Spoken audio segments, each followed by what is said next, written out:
In this video, we're going to summarize chapter 4 and the things we need to know. We're going to start off, we may repeat ourselves a little bit. I know we did this in chapter 3. We're going to start off with gravitational force. Isaac Newton gave us this formula. Force of gravity is a force between any two bodies with mass, and it's just by virtue of the fact that bodies have mass, they have attractive force between them, and it's defined as G, which is a constant, times the mass of the first body, times the mass of the second body, divided by the distance between their centers of mass squared. And G is equal to 6.67 times 10 to the negative 11th newtons meters squared divided by kilograms squared. That's the value of G. And that's the formula for the gravitational attraction between two bodies with mass. We're also going to be talking about pressure. Pressure is defined as force divided by area. A certain type of pressures that we need to be familiar with are absolute, gauge, and atmospheric.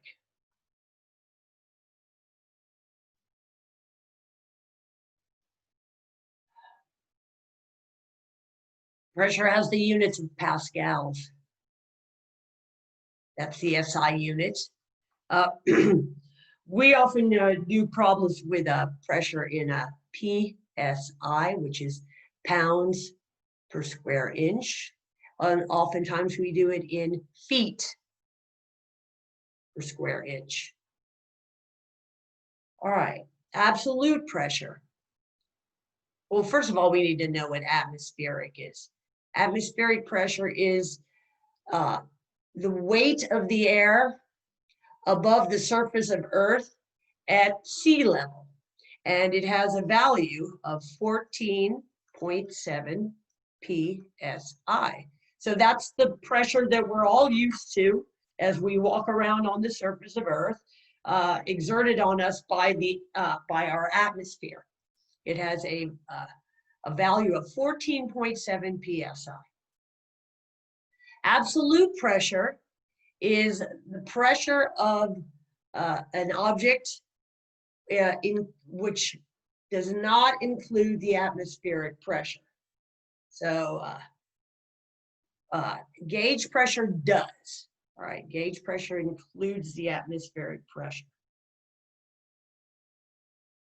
So for example, if I am, a good example would be if I'm checking my tire. Imagine that's my tire. And I'm checking my tire pressure. And my tire likes to have 35 psi. And when I do that, I have that little sleeve thing with a piston like this, that the piston comes out here. And if I'm happy, it's going to say 35 psi right there. But that is gauge pressure. But what my real pressure is I've got that air pushing the piston out, but I've also got the atmosphere pushing it back in. So really, I've got 14.7 psi pushing it back in. So my actual pressure, or my absolute pressure, is 35 psi plus 14.7, which would be 49.7 psi. So in other words, if I took that tire somewhere, for example, out to space where there's no atmospheric pressure, and I took a reading on it with my handy dandy piston, tire gauge, I would discover that the real pressure was 49.7 psi. It would be the entire pressure pushing out, right? Don't have that 14.7 pushing back in on it. in that scenario.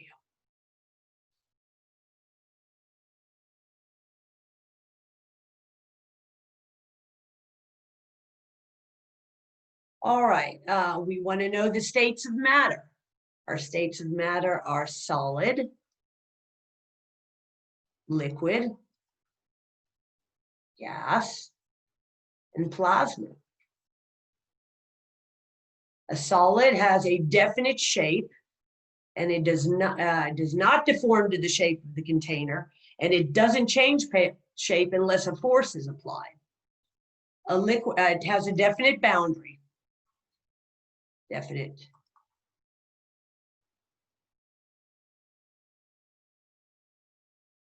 Does not conform to the shape of its container. A liquid has a definite boundary. A liquid has that, but it does conform to so it doesn't have that. It does conform to the shape of the container. A gas has neither, no definite boundary, and it does conform to the shape of the container. A plasma has the properties of a gas, but it has electric properties.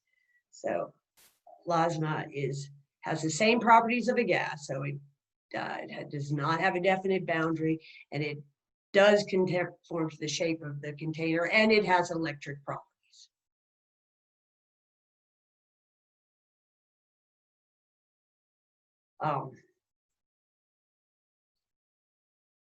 We want to know about density.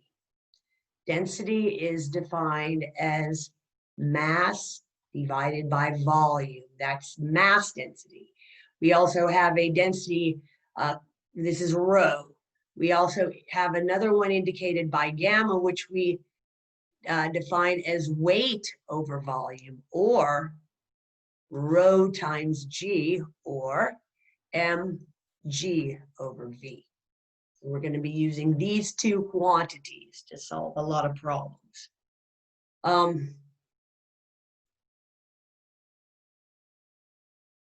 We want to know about Pascal's principle.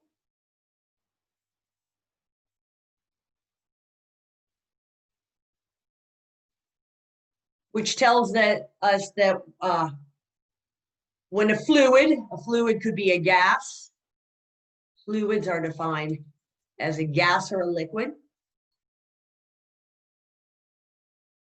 Is in an enclosed container, an enclosed fluid. For an enclosed fluid, any pressure applied is going to be transmitted equally throughout. So for an enclosed fluid,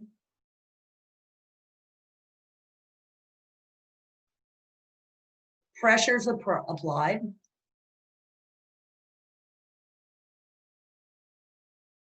will be transmitted equally throughout.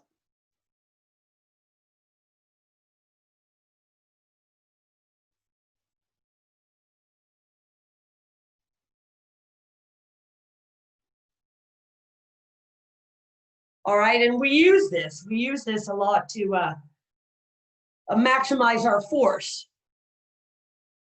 So since pressure is defined as force over area, if we have two different areas, we're going to have two different forces. So force 1 over A1 is going to be equal to force 2 over A2. This is going to be in that enclosed scenario that we were discussing. For example, hydraulic brakes or hydraulic lifts. A hydraulic lift, say you have, you're lifting a car with a hydraulic scenario. Here's your car on this side, and here's your applied force.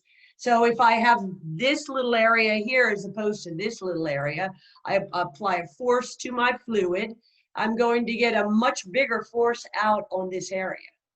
All right. Since it's the same pressure, I'm transmitting an equal pressure. But since I have a bigger area, I'll get that F2 over A2. It'll be proportional. That's Pascal's principle.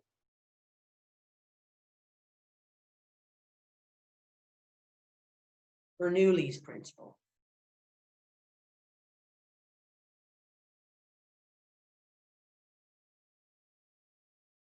states that in a stream flow, so this is not an, well, it's a stream flowing, where the fluid flows the fastest, faster flow, the pressure is going to be the least, equals smaller pressure.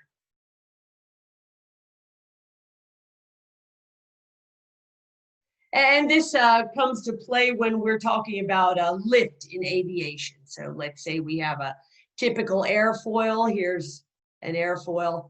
It's coming here, the air, some of it's going this way, some of it's going this way.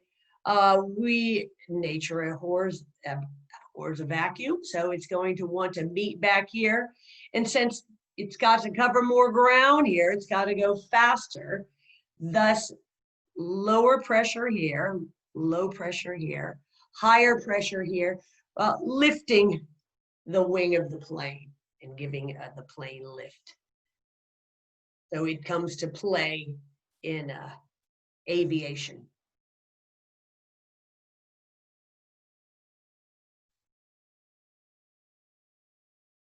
We also want to know about the buoyant force.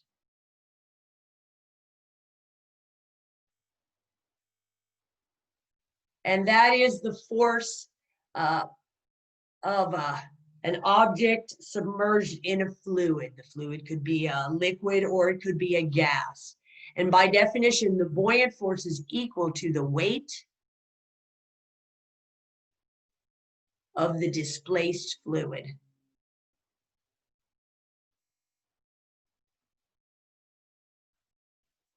So we've got three cases.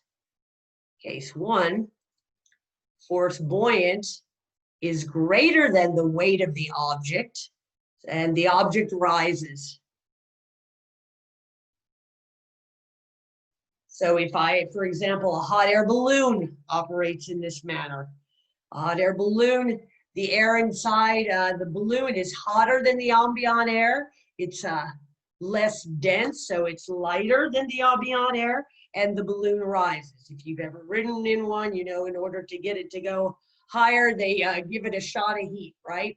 Making the air hotter and making the balloon rise. Case two, force buoyant is equal to the weight of the object, and the object floats.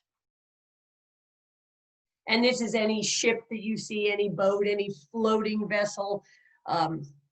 The displaced fluid is equal to the weight of the object, and that object floats. And you may think that a ship is made out of heavy material and it's got to weigh more than water, but there's a lot of air in that ship.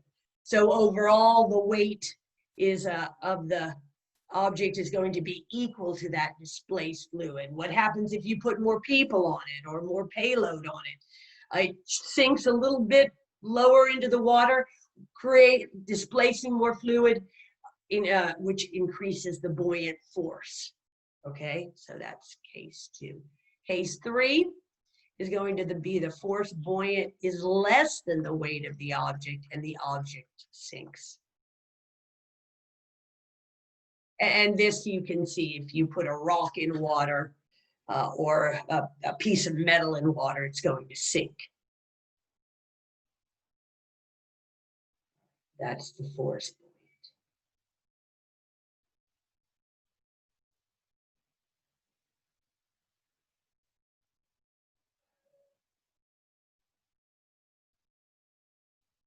All right.